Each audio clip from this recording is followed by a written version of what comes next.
They found her room empty at dawn, the bed neatly made, the window latched from the inside.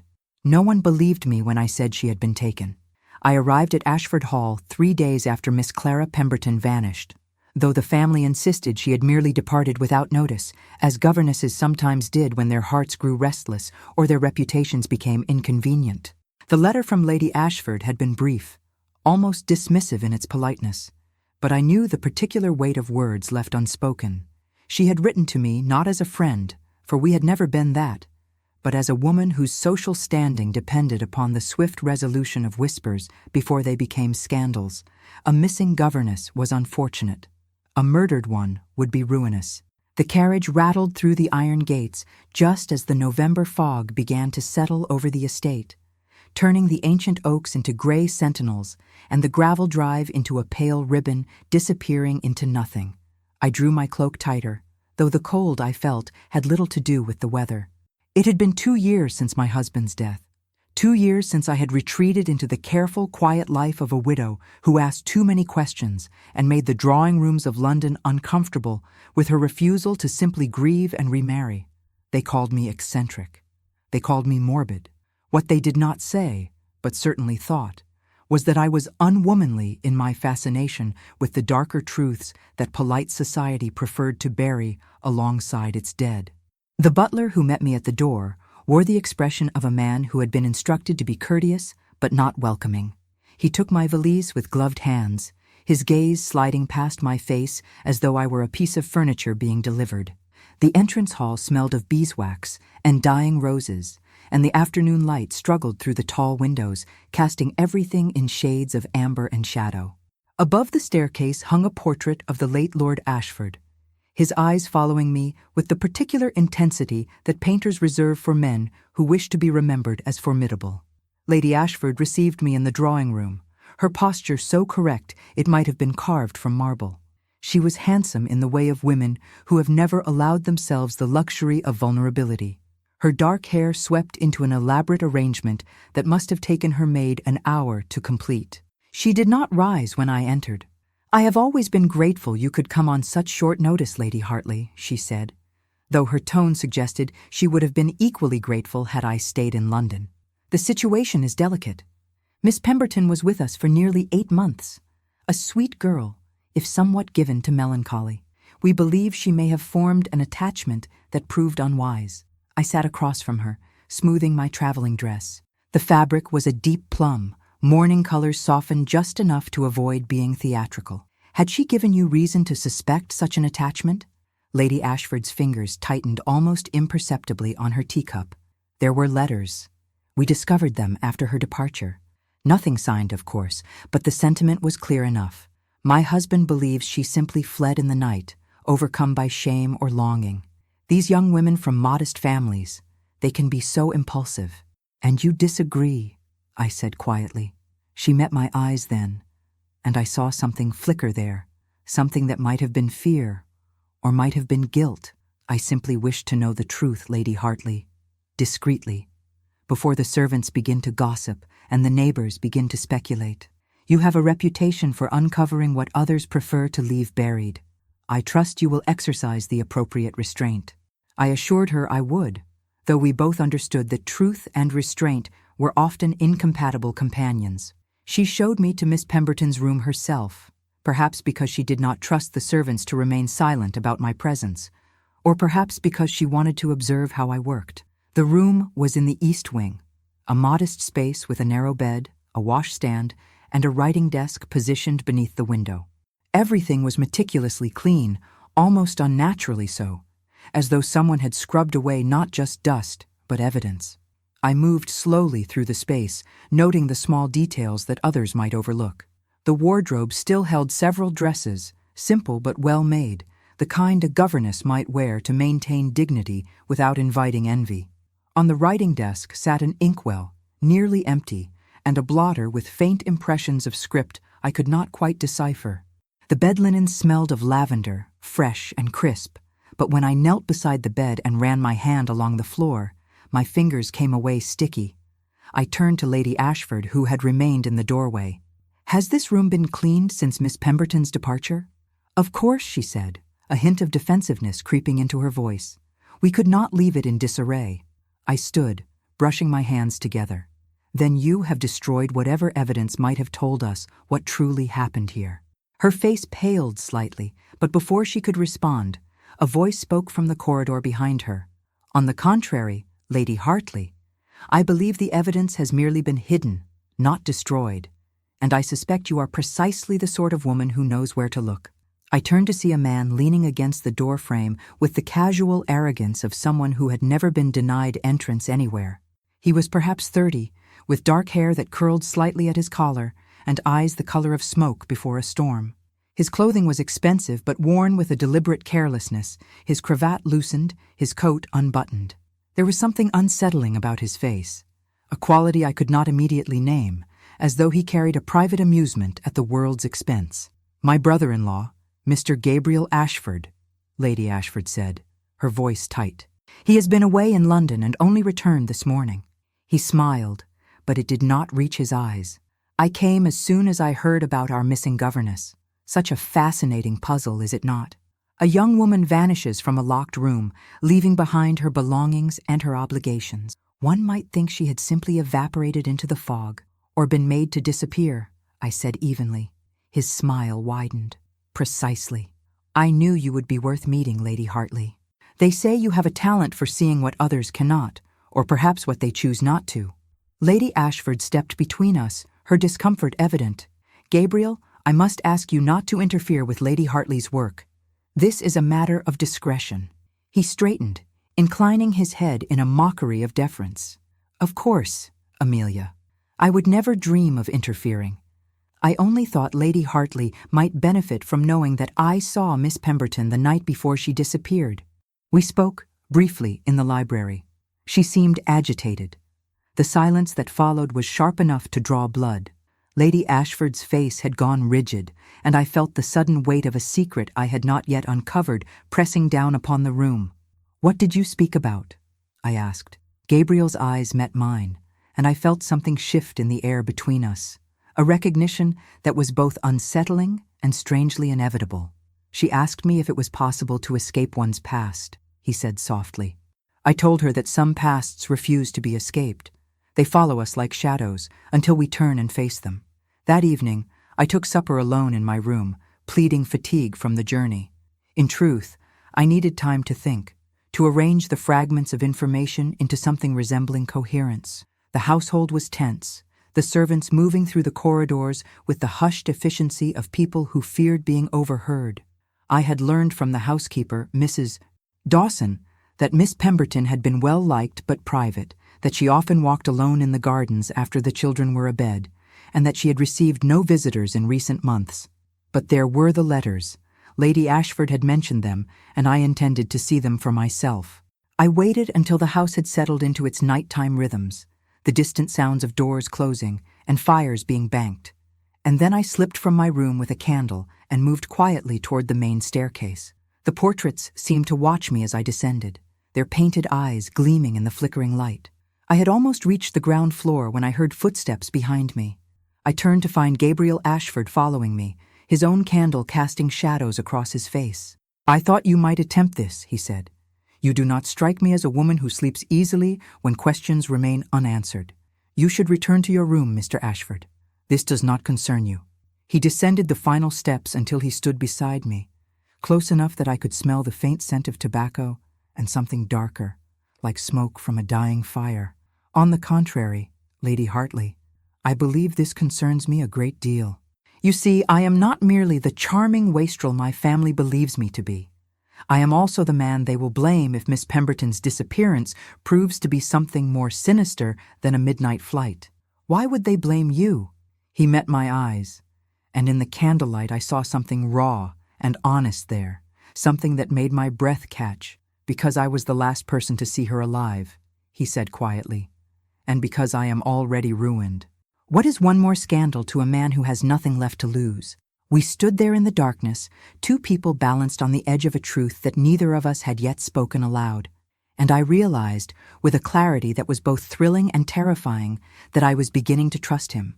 Or perhaps I was simply drawn to the same recklessness that had destroyed his reputation and might yet destroy mine. "Show me the letters," I said.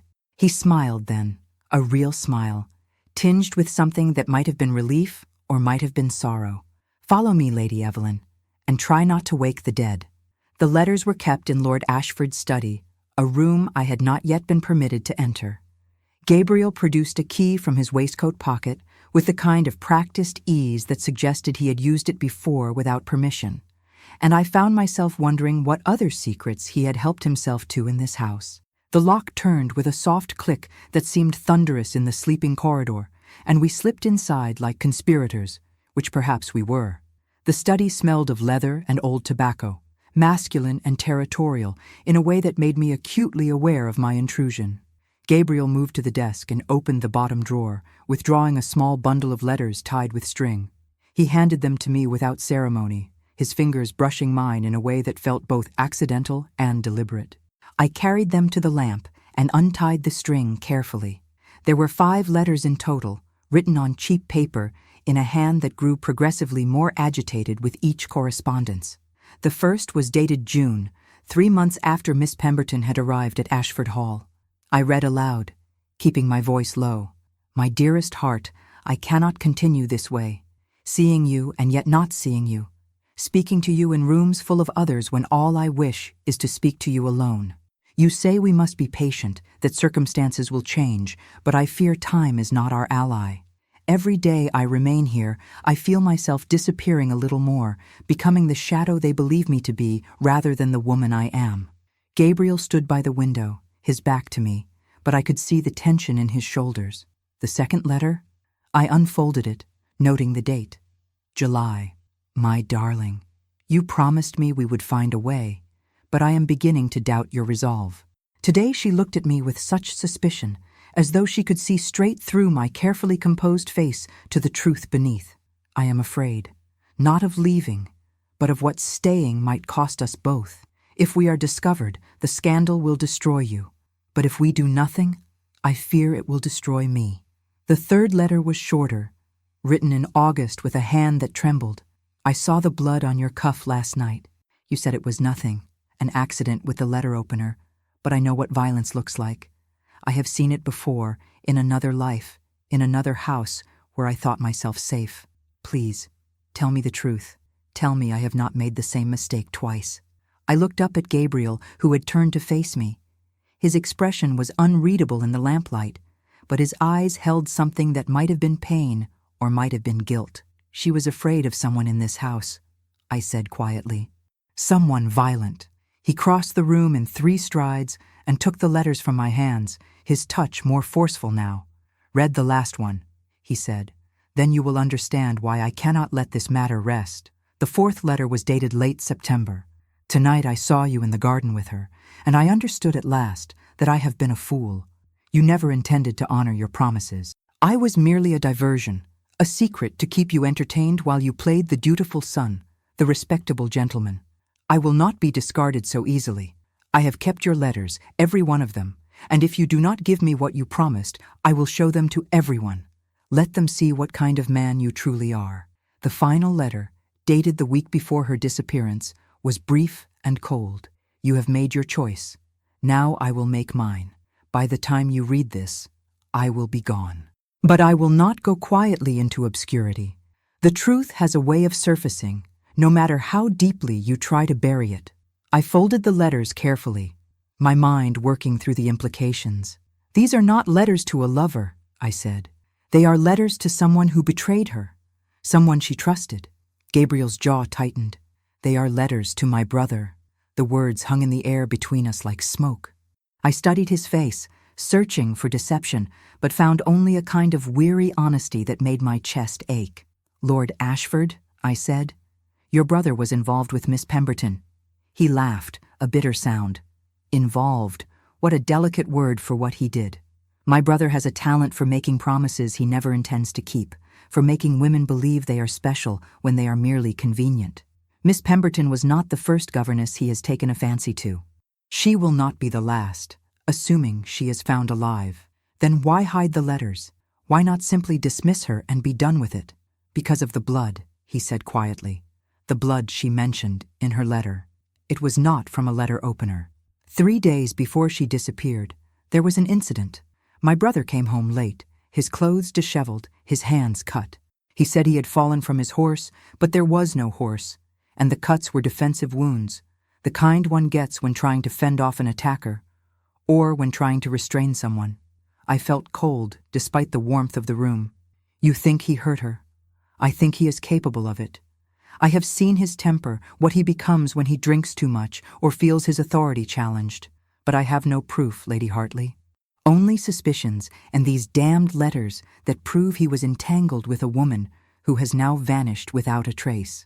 We stood in silence, the weight of accusation settling over us like snow. Outside, an owl called, lonely and insistent. I thought of Lady Ashford's careful words, her desire for discretion, and wondered how much she already knew, how much she had chosen not to see. I need to examine Miss Pemberton's room again, I said.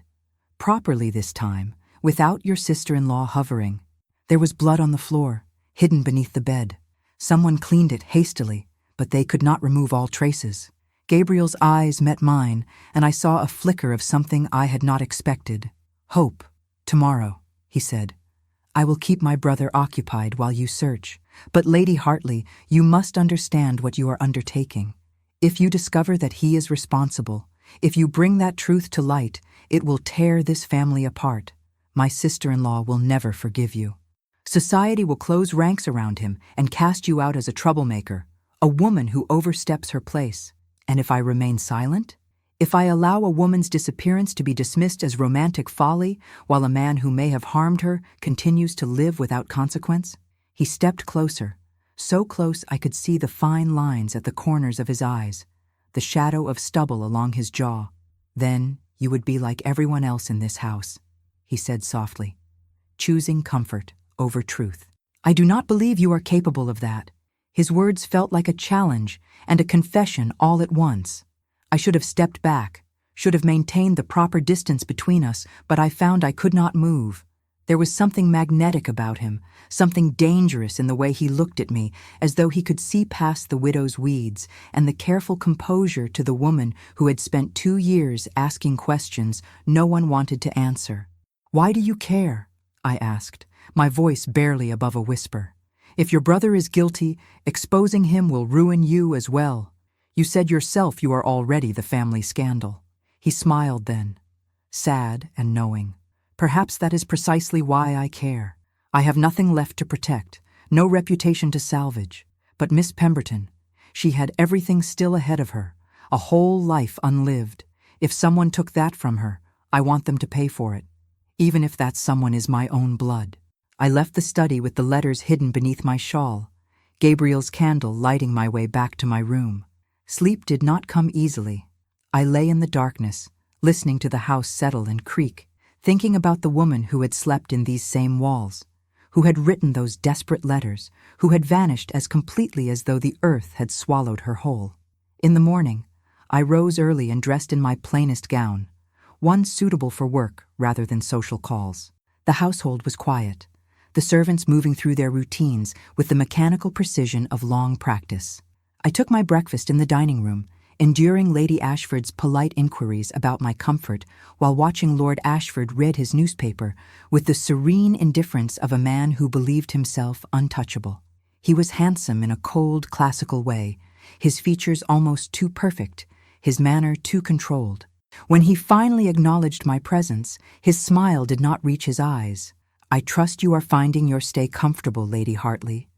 My wife tells me you have an interest in Miss Pemberton's unfortunate departure. I met his gaze evenly. I am helping to clarify the circumstances, yes, for everyone's peace of mind. How thoughtful. He folded his newspaper with deliberate precision. I do hope you will not trouble yourself unduly. These young women from modest backgrounds, they so often prove unreliable. Better to simply move forward than to dwell on mysteries that have no satisfying resolution. Some mysteries, I said carefully, refuse to remain buried. His eyes flickered with something sharp and cold before his smile returned, smooth as glass. Then I wish you luck in your excavations, Lady Hartley. Do try not to disturb anything that should remain undisturbed. After breakfast, Gabriel appeared at my side as though summoned by thought alone. He wore riding clothes and carried a crop, and I understood he was preparing to fulfill his promise. "My brother and I are going to inspect the northern boundary," he said, his voice casual but his eyes intent. "We will be gone until early afternoon. The house will be yours to explore." I watched them ride out together, two men on horseback disappearing into the autumn mist, and I wondered what it cost Gabriel to ride beside the brother he suspected of violence, to make conversation and keep secrets. Then I turned and made my way back to the east wing, to the room where all of this had begun. This time, I locked the door behind me and worked methodically, examining every surface, every corner. The sticky residue beneath the bed was indeed blood, rust-brown and dried, but unmistakable. I found more on the underside of the washstand, as though someone had rinsed their hands quickly and carelessly. But it was what I found behind the wardrobe that made my heart stop. A single earring, delicate and silver, with a small pearl that had cracked from impact. And next to it, caught in the gap between the wall and the floor, a scrap of fabric, torn and stained, dark, with what could only be more blood. I sat back on my heels, the evidence in my hands, and felt the weight of certainty settle over me. Miss Pemberton had not left this room willingly. She had been taken, injured, perhaps worse, and someone in this house knew exactly what had happened to her. I hid the earring and fabric in my reticule and left the room exactly as I had found it. My hands were trembling, though whether from discovery or fear, I could not say. The evidence was damning, but it was not conclusive. I needed more, needed to understand the sequence of events that had led from a clandestine affair to violence and disappearance. Most of all, I needed to know where Clara Pemberton was now. The library seemed the logical place to continue my search. Gabriel had mentioned speaking with Miss Pemberton there the night before she vanished, and libraries had a way of holding secrets in their margins and shadows. I found it easily enough. A grand room lined floor to ceiling with books that likely had not been read in decades, their spines faded and their pages yellowing with neglect. The air smelled of dust and old leather, and weak November light filtered through tall windows that overlooked the gardens.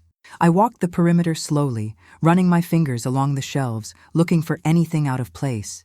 It was behind a volume of Wordsworth that I found it. A small notebook wedged so tightly it had nearly become part of the shelf itself. I pulled it free and opened it to find pages filled with Clara's handwriting, a diary of sorts, though the entries were sporadic and often cryptic. The earliest entries were innocent enough, observations about the children she taught, comments on the beauty of the estate, gratitude for the position. But as the months progressed, the tone shifted. He spoke to me again today in the music room. I know I should not encourage his attentions, but there is something in his manner that makes me feel seen, truly seen, perhaps for the first time in my life. He says his marriage is one of convenience, that his wife does not understand him. I have heard such words before from men who wish to excuse their desires, yet when he speaks them, I find myself wanting to believe. I turned the pages, watching as hope curdled into anxiety, as Clara began to understand the danger of her situation. He grows more insistent. Last night he came to my room, despite my protests. I told him we must end this, that I cannot continue to live this lie. He became angry, said I was ungrateful, that I owed him my loyalty after all he had risked for me. I am beginning to fear him. The man I thought I knew, the gentle soul who quoted poetry and promised me freedom, that man was a fiction. What remains is someone I do not recognize. The final entry was dated 2 days before her disappearance, and the handwriting was almost illegible, as though written in haste or terror.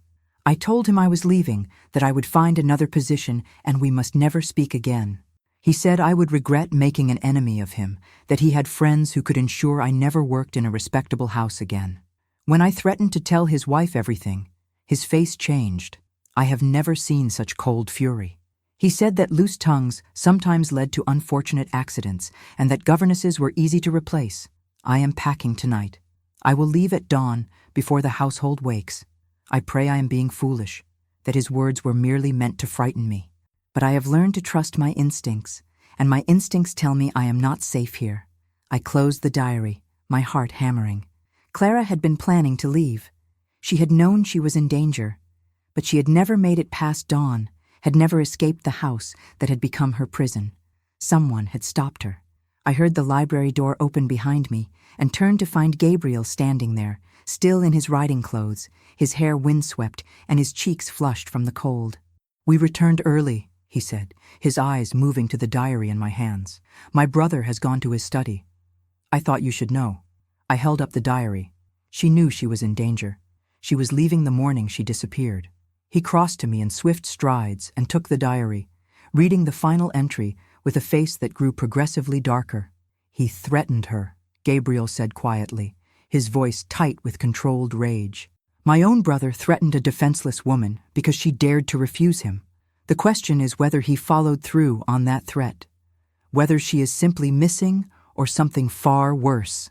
Gabriel looked at me then, and I saw the war being waged behind his eyes, loyalty to blood versus loyalty to justice. "I need to search the grounds," he said finally. "There are places on this estate, old places, forgotten places. If he wanted to hide something, to hide someone, I know where he might do it. I will come with you." "No." He said it sharply, then softened his tone. "Lady Hartley, Evelyn, you have already risked too much. If my brother realizes what you have discovered, if he knows you are investigating him, you could be in danger yourself." "Then we are both in danger," I said, meeting his eyes steadily. "And I would rather face it together than wonder alone what became of you." Something shifted in his expression, a crack in the careful armor he wore. For a long moment we stood there, the diary between us, the weight of everything unsaid pressing down like a physical force. Then he reached out and took my hand, his fingers warm and strong, and I felt the shock of contact run through me like lightning. "You are unlike anyone I have ever known," he said softly. "Most women of your station would have fled by now, would have chosen safety over truth." "I am not most women," I replied, my voice steadier than I felt, "and I do not flee." His thumb traced a small circle on the back of my hand, a gesture so intimate it made my breath catch. "That much is abundantly clear. Very well. We search together. But we must be careful. My brother is not a stupid man, and he has already proven himself capable of violence." We waited until dusk, when the household had settled into that peculiar stillness that comes before dinner, when the servants were occupied with their preparations and the family was occupied with dressing. Gabriel led me through a side door and into the garden, past the manicured lawns and formal hedges to the wilder parts of the estate, where nature had begun to reclaim what man had once tamed. "There is an old gamekeeper's cottage," he explained as we walked, our breath misting in the cold air. "It has not been used in years, not since my father dismissed the last keeper for poaching. My brother and I used to play there as boys. It would be isolated enough, forgotten enough, if someone wanted privacy for darker purposes." The path grew narrower as we moved deeper into the woods, the trees closing overhead like clasped hands. I could feel the dampness seeping through my boots, could hear the rustle of small creatures moving through the undergrowth. Gabriel walked ahead of me, pushing aside branches, and I found myself watching the way he moved, the easy strength in his shoulders, the protectiveness in the way he cleared the path for me. We emerged into a small clearing, and there it was, the cottage, sagging and dark against the twilight sky. The windows were broken, the door hanging crooked on its hinges. Gabriel produced a lantern from beneath his coat and lit it, the flame casting wavering shadows across the clearing. "Stay close," he murmured, and pushed the door open. The interior smelled of mold and decay, and our footsteps echoed on the rotting floorboards. The main room was empty save for a few broken pieces of furniture and the remnants of what had once been a fireplace. But there were signs that someone had been here recently. Footprints in the dust, candle wax on the mantel, and in the corner, barely visible in the lantern light, a woman's shawl, torn and muddied. I knelt and picked it up, my hands shaking. Gabriel crouched beside me, his face grim. "Is it hers?" "I do not know," I whispered.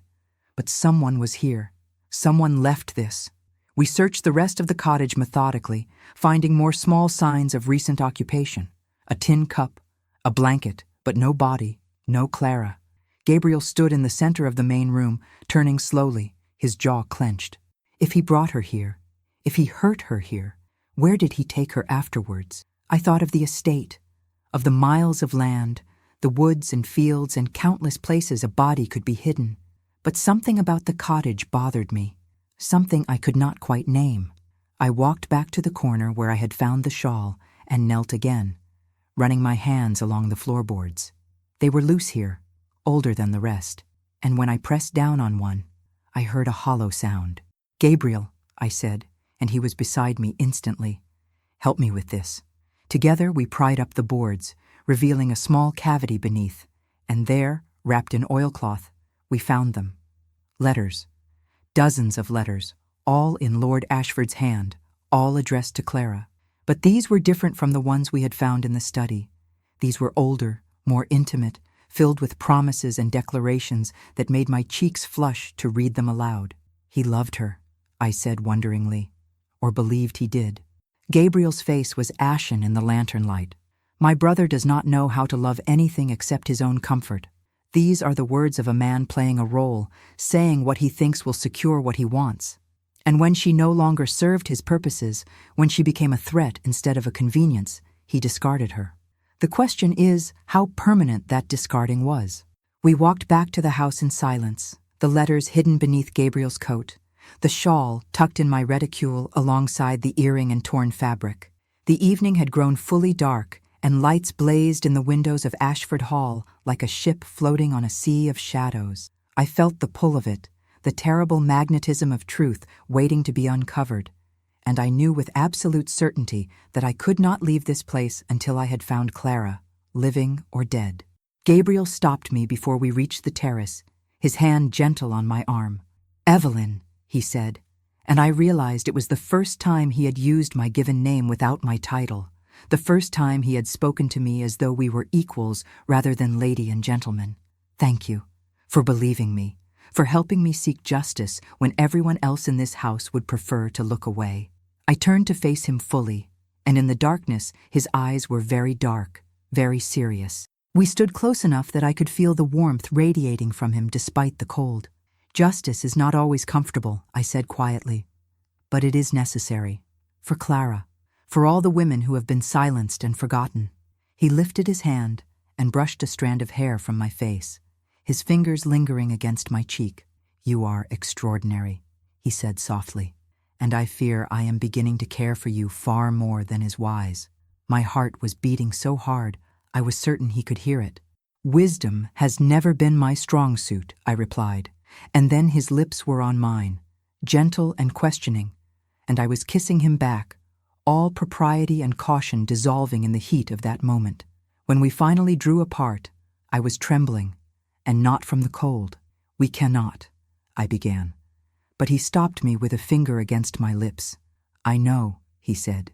"I know all the reasons why this is impossible, but for this one moment, let us pretend that the world is different, that we are different. Let me have this before everything falls apart."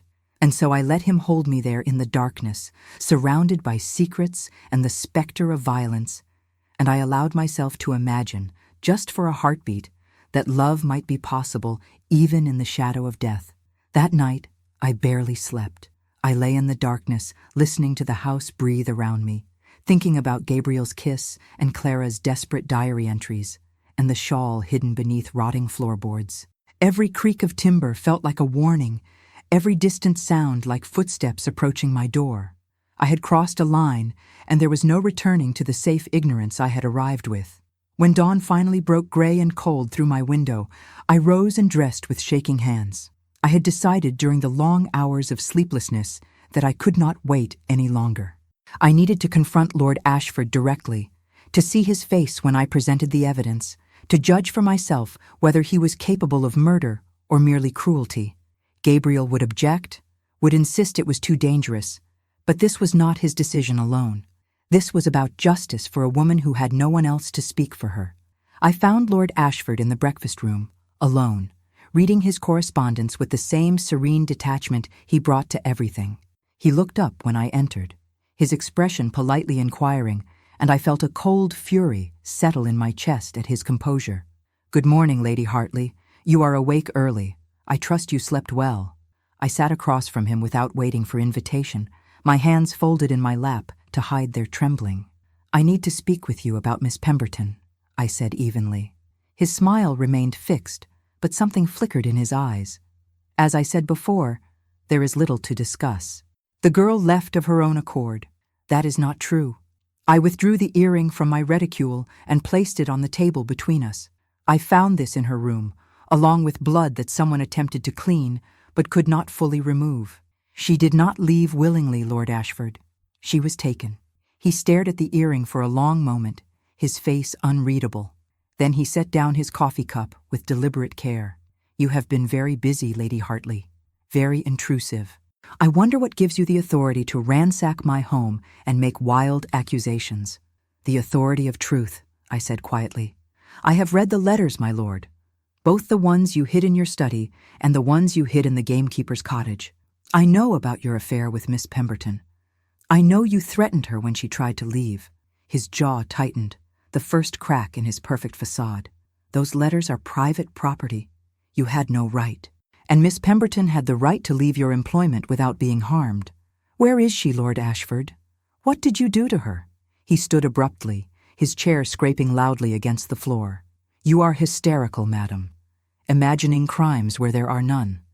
I suggest you pack your things and return to London before you embarrass yourself further. I will not leave until I know what happened to her. Then you will be leaving immediately. He moved toward the door, but I stood and blocked his path, my heart pounding, but my voice steady. If you are innocent, prove it. Tell me where you were the morning she disappeared.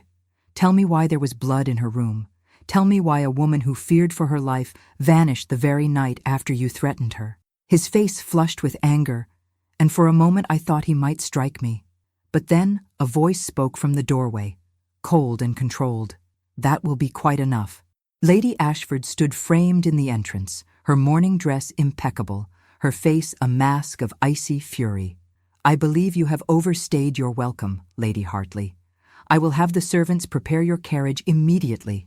I turned to her, desperate to make her understand. Lady Ashford, your husband was involved with Miss Pemberton. She was planning to expose him, and now she is missing. You must see that these facts cannot be ignored. What I see, she said, moving into the room with the precision of a general advancing on a battlefield, is a woman who has allowed grief and loneliness to warp her judgment. You have invaded our privacy, disturbed our household, and made scandalous accusations without a shred of real evidence. The blood could have come from anywhere. The earring proves nothing. As for the letters, they are the fantasies of an infatuated young woman, nothing more. You know that is not true, I said softly. You knew about the affair. That is why you brought me here. Because you suspected something terrible had happened, and you needed someone outside the family to confirm it. But now that the truth threatens your position, your comfort, you would rather silence it. She slapped me. The sound cracked through the room like a gunshot, and my cheek burned with the impact. When she spoke again, her voice was shaking with rage. Get out of my house. I stood there, hand pressed to my burning cheek, and felt the weight of defeat settle over me. But before I could move, Gabriel appeared in the doorway, his face dark with fury. What is happening here? He demanded. Lord Ashford moved toward his brother, his voice sharp. Your midnight conspirator has been making wild accusations and upsetting my wife. I want her gone, Gabriel. Today. Gabriel's eyes found mine, and I saw the question there, the need to know if I was hurt beyond the red mark blooming on my cheek. I gave a small nod, and something in his expression hardened into resolve. She is not going anywhere, he said quietly. Not until we find Miss Pemberton. This is not your concern, Lord Ashford snapped. It became my concern the moment you involved her in your sordid affair. Gabriel's voice was cold, cutting. I know what you did, brother. I know you threatened her. And I know that the morning she disappeared, you came home with mud on your boots and scratches on your hands that you claimed came from a fall from your horse. But we both know you did not ride that morning. The silence that followed was absolute. Lady Ashford had gone pale, her hand gripping the back of a chair as though she might collapse without its support.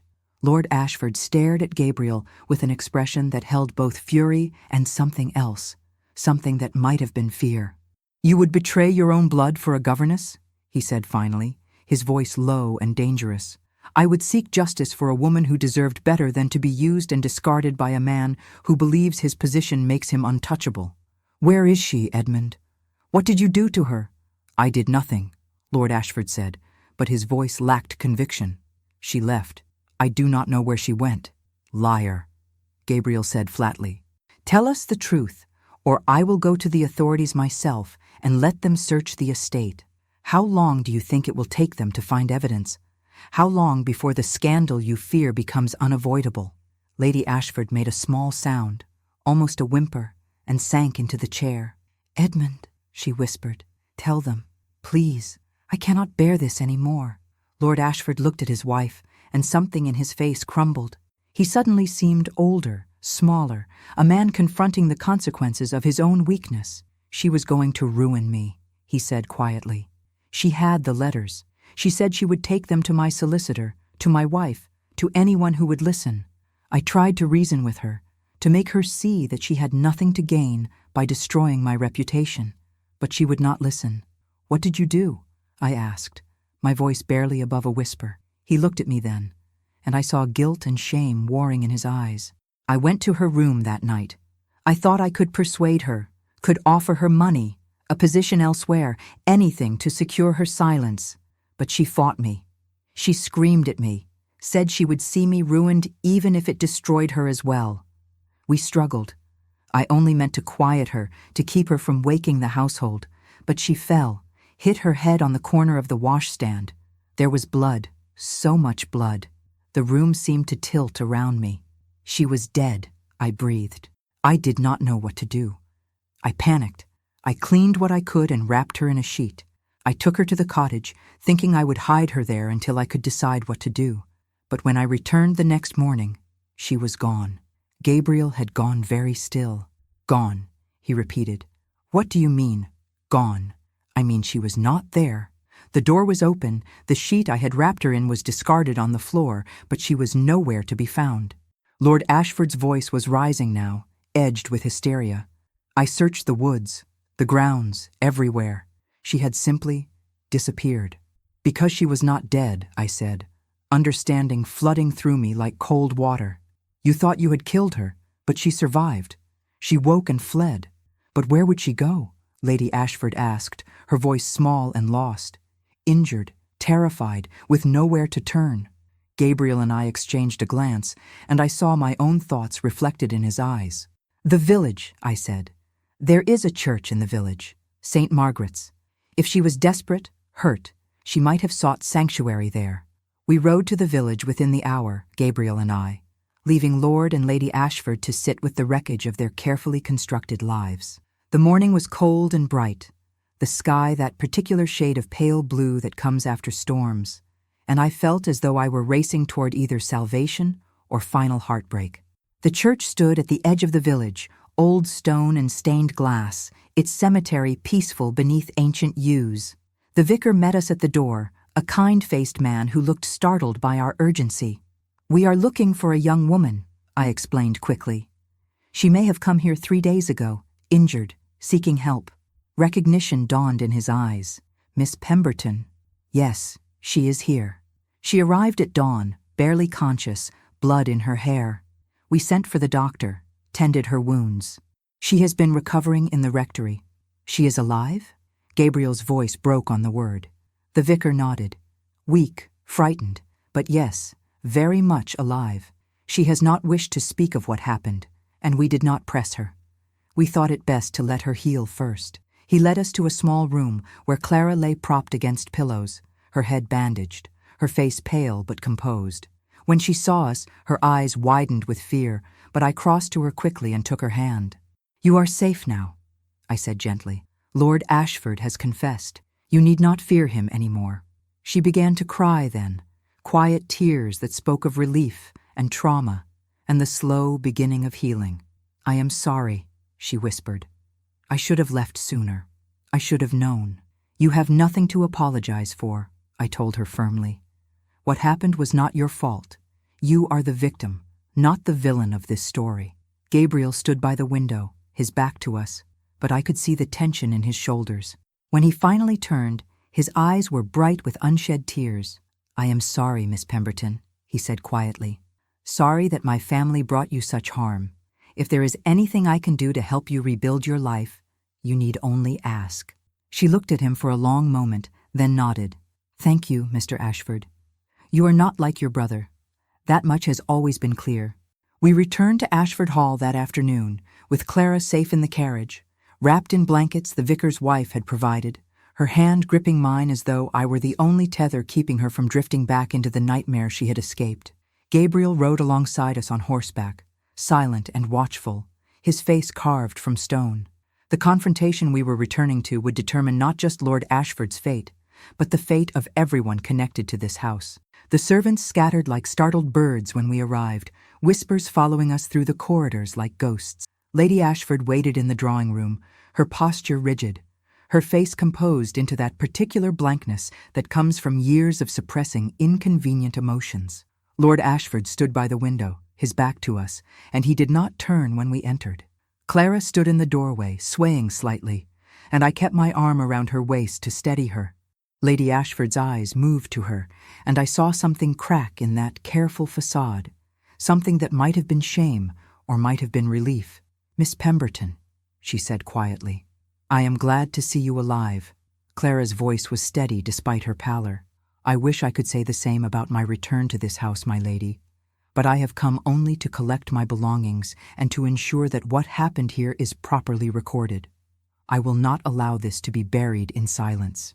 Lord Ashford finally turned, and I was struck by how diminished he looked, how the veneer of aristocratic authority had peeled away to reveal the frightened, selfish man beneath. "Miss Pemberton," he began, his voice hoarse, "I never meant for things to go so far. You must believe that." "What I believe," Clara said, her voice trembling but fierce, "is that you are a coward who preys on women he considers beneath him, who makes promises he never intends to keep, and who, when confronted with the consequences of his actions, responds with violence. I do not care what you meant, Lord Ashford. I care only what you did." Gabriel stepped forward, placing himself between his brother and Clara in a gesture of protection that was both subtle and unmistakable. "The question now is what happens next. Miss Pemberton has been assaulted and left for dead. That is a crime, Edmund, regardless of your intentions." "You cannot possibly mean to involve the authorities," Lady Ashford said, her voice rising in panic. "The scandal would destroy us. Everything we have built, our position in society, it would all be ruined." "And what of my life?" Clara asked, turning to face her. "What of the life your husband nearly took from me? Does that matter less than your social standing?" The silence that followed was suffocating. I watched Lady Ashford struggle with the choice before her, saw the war between self-preservation and conscience playing out across her features. When she finally spoke, her voice was barely above a whisper. "What would you have us do, Miss Pemberton? What would satisfy justice in your eyes?"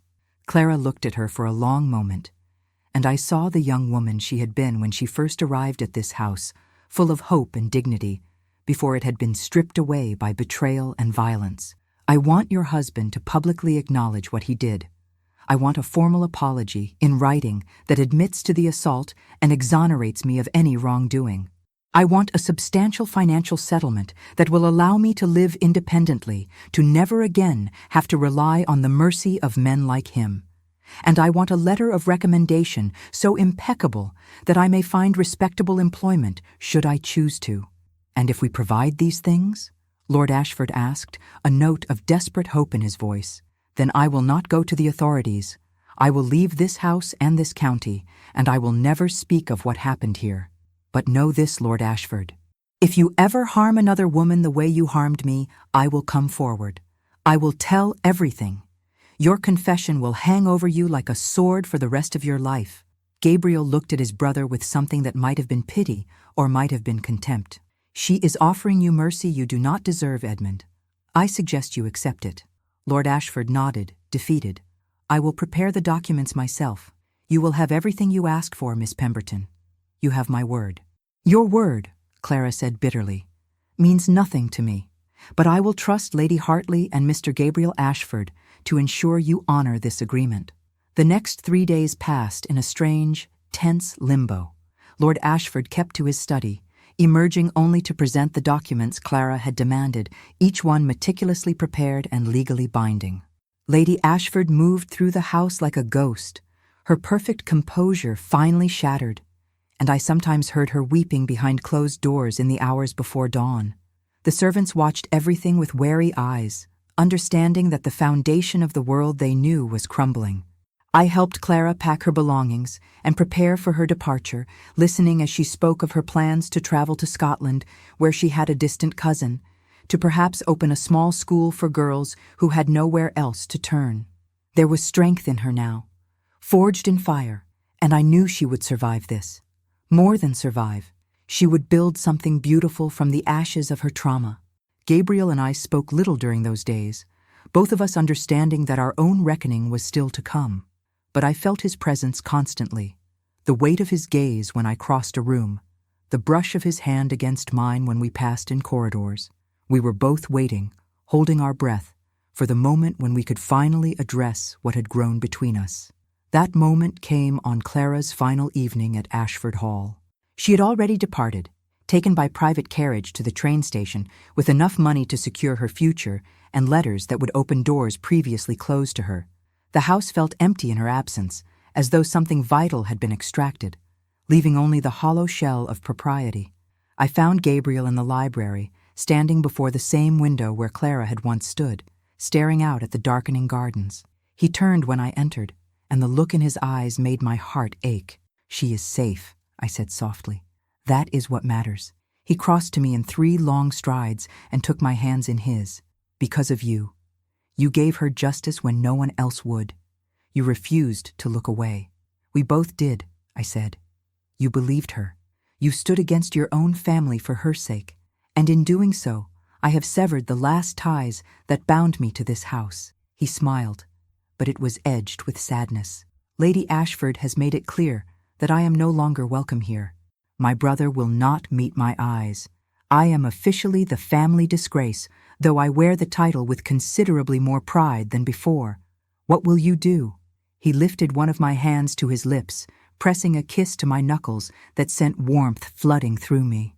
"I will leave England for a time. There is work to be done on the continent, opportunities for a man with more conscience than sense.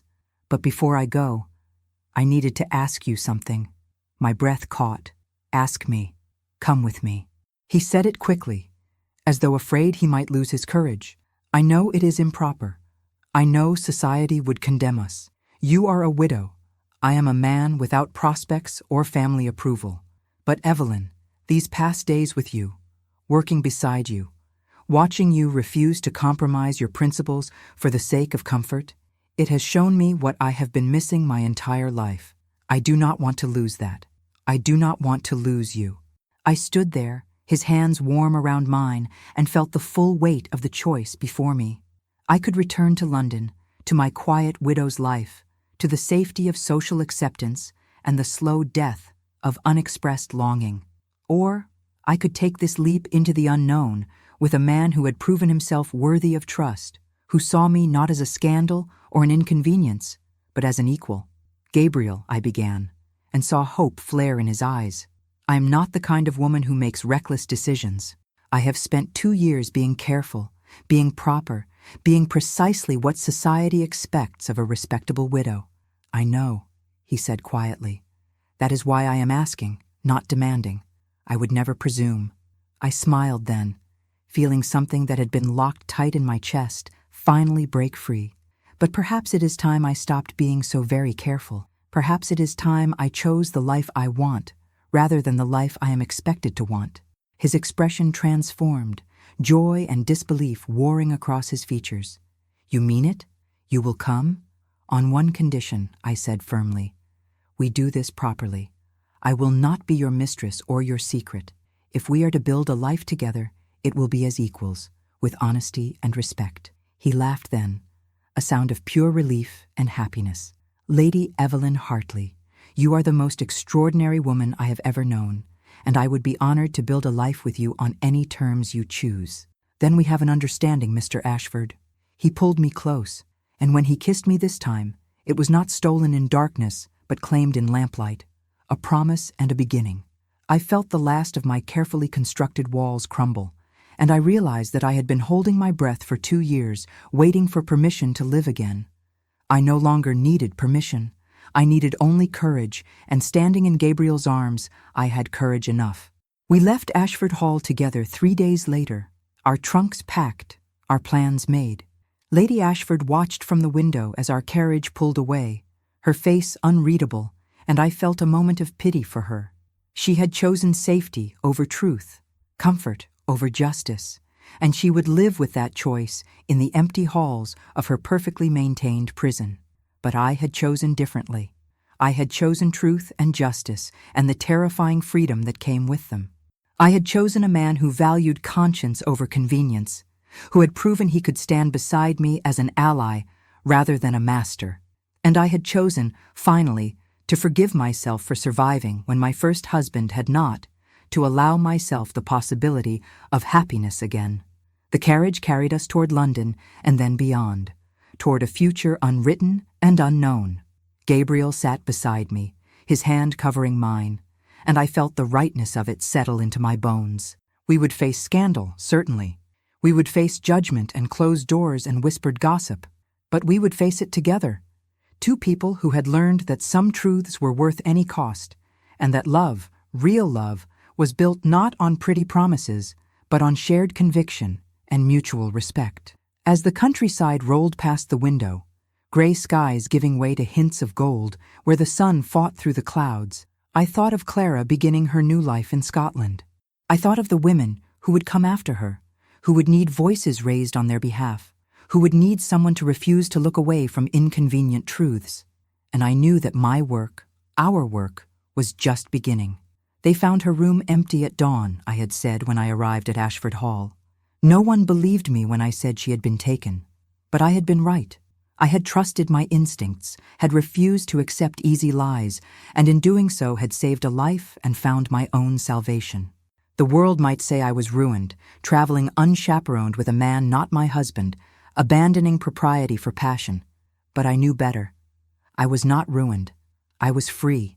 And that freedom, hard-won and precious, was worth every scandal, every whisper, every door that might close against me. Gabriel squeezed my hand, and I turned to meet his eyes, seeing my own determination reflected there. Together, we would build something new. Together, we would continue the work of seeking truth and justice for those who had no voice.